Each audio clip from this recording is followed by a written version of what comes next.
Hello, friends. Liz Prager, Living with Adult ADHD blog, and I would like to talk about, it's always what I want to talk about, I'm very selfish. I want to talk about why I do this.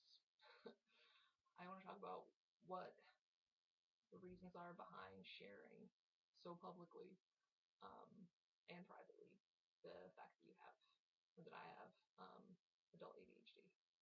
My brother, a few months ago, back when I started with the Living with Adult ADHD blog, mentioned to me, sort of scarily, like, you're not going to get a job with all potential employers in the future knowing that you've got this, and being so honest about it.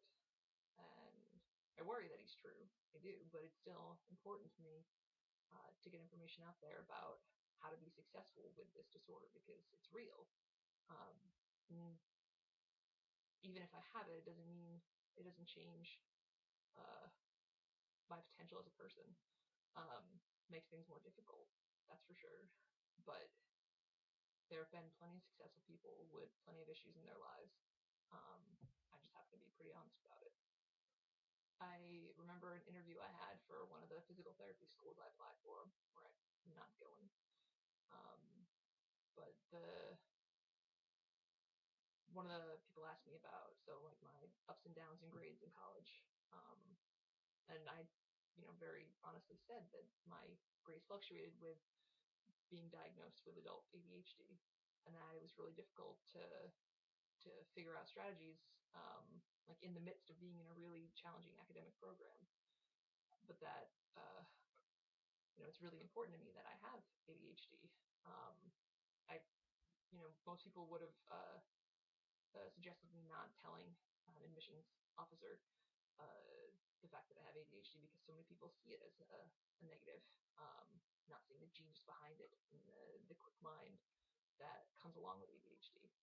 But there've been lots of books published recently, people with autism speaking out, people with cystic fibrosis speaking out, all sorts of people with all sorts of different disorders who have found ways to be successful.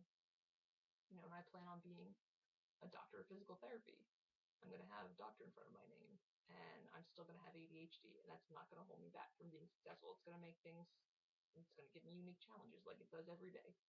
But there's no limit put on you because of having ADHD. And I think it's important to show successful people with this disorder, right out there in the public.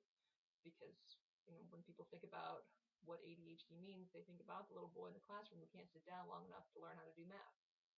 Well, that wasn't me. I got really good grades all through school. I went to a super good college, and I'm going to a super good physical therapy program, and I'm going to be a phenomenal physical therapist at the end of it. Fingers crossed, I'm going to work my hardest to get there. But just for little kids who want to grow up to be basketball players, they've got basketball players to look at. Little kids with ADHD, they need people to look up to too. And even if someday one potential employer sees all these videos and all my blog posts about the struggles that I face from having this disorder, for me it's worth it if it helps small people and adults alike to see that you can do good things even when there are challenges. Alright, that's all for now. Bye, guys.